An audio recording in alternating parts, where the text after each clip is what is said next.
Halo, apa kabar? Di bahasan kita kali ini, kita mau coba bedah ide-ide keren menjadi sebuah panduan yang praktis. Topiknya, sesuatu yang kayaknya kita semua cari-cari ya. Gimana caranya menemukan kedamaian di tengah dunia yang rasanya sering banget penuh gejolak? Rayakanlah hidupmu. Jangan selalu memasang wajah orang susah. Nah, ide yang kuat dari filsuf Dr. Fahrudin Faiz ini dalam banget ya.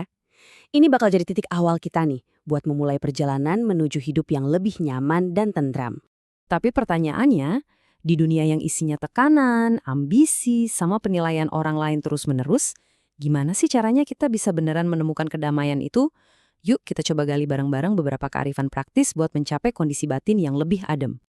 Oke, mari kita mulai dengan kenalan dulu sama biang keroknya. Apa aja sih yang sebenarnya sering banget mencuri ketenangan kita? Sumber yang kita bahas ini mengidentifikasi ada 4 hal yang disebut pengotor jiwa. Ini nih yang bikin kita jadi susah tenang. Pertama, ambisi. Maksudnya, kalau kenyamanan kita itu tergantung sama apa kata orang, wah capek banget. Kedua, ngejar-ngejar kesenangan. Ini sifatnya sementara banget kan, tergantung mood dan gampang hilang. Ketiga, terlalu mikirin pujian dan celaan. Seolah-olah omongan orang lain itu bisa nentuin nilai diri kita. Dan yang terakhir, kemarahan. Emosi yang satu ini benar-benar merusak dan sering banget ngambil alih kendali. Coba deh kita pikirin soal marah. Sering banget kan akibat dari amarah kita, entah itu kata-kata atau tindakan kita, justru jauh lebih ngerusak daripada masalah awalnya itu sendiri. Sebuah gangguan kecil, kayak contoh di sini, bisa memicu reaksi yang berlebihan dan akhirnya cuma ninggalin penyesalan. Oke, kita udah tahu nih ancamannya. Terus, gimana cara kita ngebangun benteng pertahanan buat dunia batin kita secara aktif? Balas dendam terbaik adalah dengan tidak menjadi seperti musuhmu.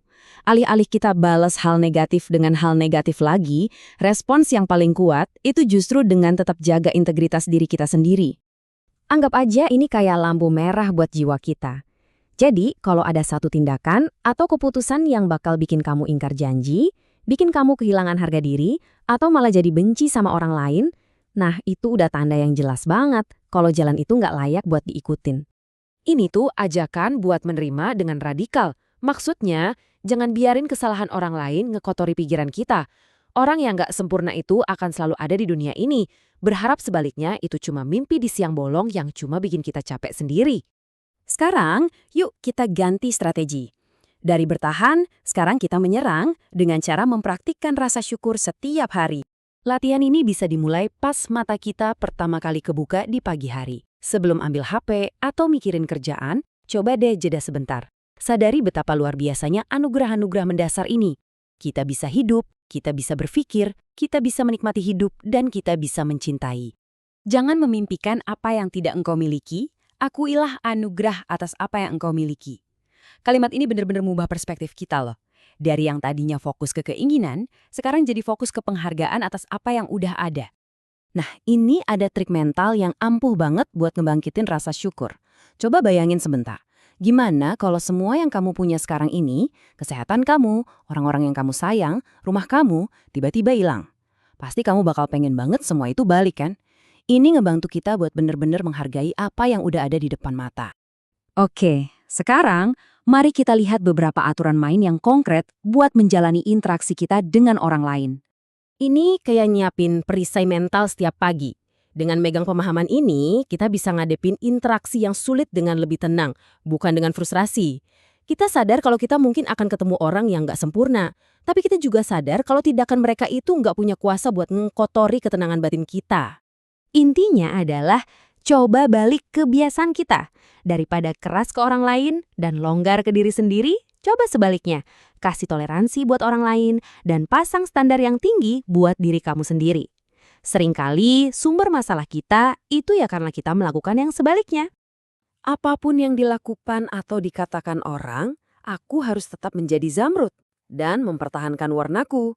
Ini metafora yang indah banget ya, buat ngejaga nilai-nilai dan identitas kita, terlepas dari tekanan atau pendapat dari luar sana. Akhirnya, kalau kita berhasil mengintegrasikan semua latihan ini, hidup kita bakal jadi kayak apa sih? Ada rumus yang simple tapi dalam banget yang bisa jadi panduan kita buat untung dan rugi dalam hidup. Terimalah tanpa kesombongan, lepaskan tanpa perjuangan. Ini tuh soal gimana kita bisa mengalir aja sama hidup. Kebahagiaan kita jadi nggak tergantung sama seberapa erat kita menggenggam sesuatu. Pas sesuatu datang, kita terima dengan rendah hati. Pas sesuatu harus pergi, kita lepas dengan ikhlas. Pahami ini sebagai sebuah kebebasan. Kamu nggak harus punya opini tentang segalanya. Dengan memilih buat nggak terlibat di hal-hal yang di luar kendali kamu itu sebenarnya lagi menghemat energi mental dan emosional yang berharga buat apa yang beneran penting. Dan ini adalah kesimpulan akhir kita. Sebuah pengingat yang mungkin sedikit provokatif tapi penting banget. Kedamaian batin itu bukan tujuan yang jauh di sana, tapi pilihan yang tersedia buat kamu saat ini juga. Kamu punya kuasa buat beristirahat kapan saja, jadi tunggu apa lagi?